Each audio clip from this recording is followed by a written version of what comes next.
Alex and his younger sister Sarah found themselves home alone one stormy evening. Their parents had gone to a nearby town for a family emergency, leaving them in charge of their old, eerie house at the edge of the woods. The rain poured relentlessly, and the wind howled like a ghostly choir. As the evening darkness enveloped the house, boredom and curiosity got the better of them. Alex had heard about the creepy game called Charlie Charlie, a way to communicate with a malevolent spirit, and suggested they try it for fun. The game involved placing 2 pencils on top of each other to create a makeshift cross on a piece of paper with yes and no written in the corners. They dimmed the lights, lit a few candles, and sat across from each other, their fingers lightly touching the pencils.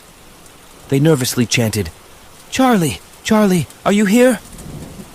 At first, nothing happened. The pencils remained still. They laughed, thinking it was all a silly game. But just as they were about to give up, a sudden violent gust of wind blew through the room, extinguishing the candles, and the pencils shifted, pointing towards yes.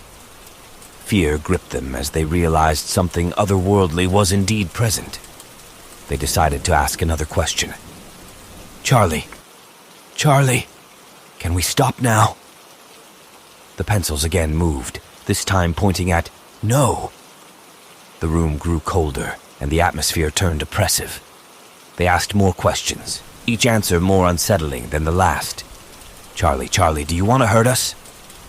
The pencils responded with a chilling yes.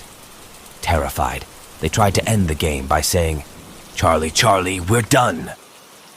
But the pencils remained stationary.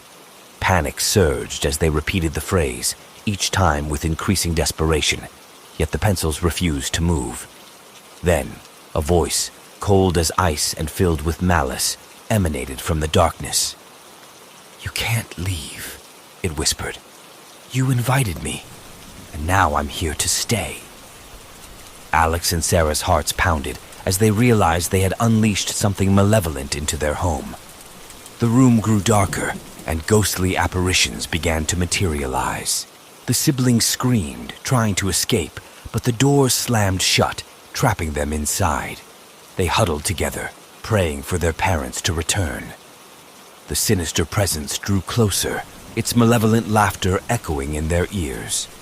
The candles flickered back to life, casting an eerie glow on the room, revealing the horrifying face just as all hope seemed lost. Their parents' car pulled into the driveway, and the house suddenly fell silent.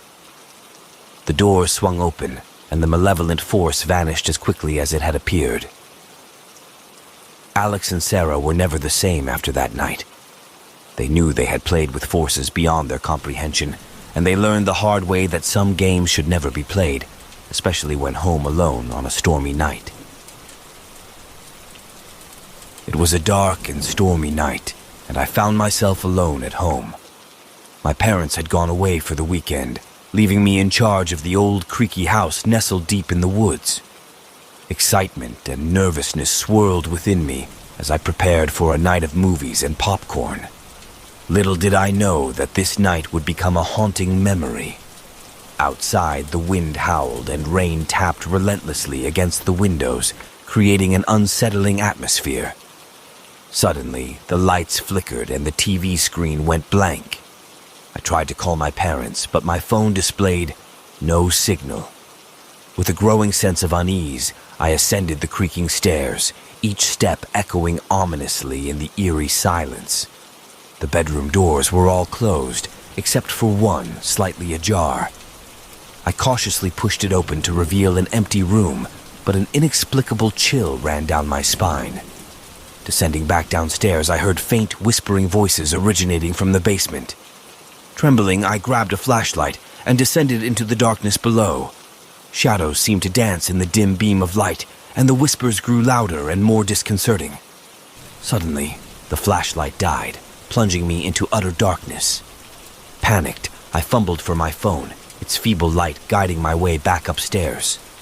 The whispers followed me, enveloping me in a sinister chorus. I locked myself in a room, desperately seeking safety, but the voices only grew more malevolent.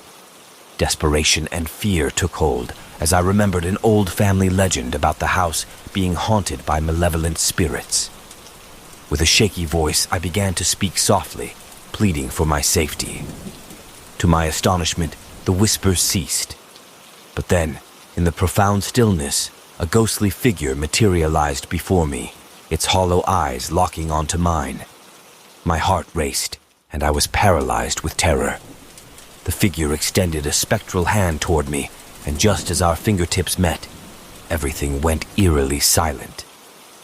The clock struck midnight, and the house seemed to come alive with supernatural activity. Doors slammed shut, furniture moved of its own accord, and eerie laughter reverberated through the halls. I was trapped in a nightmarish ordeal, unable to escape.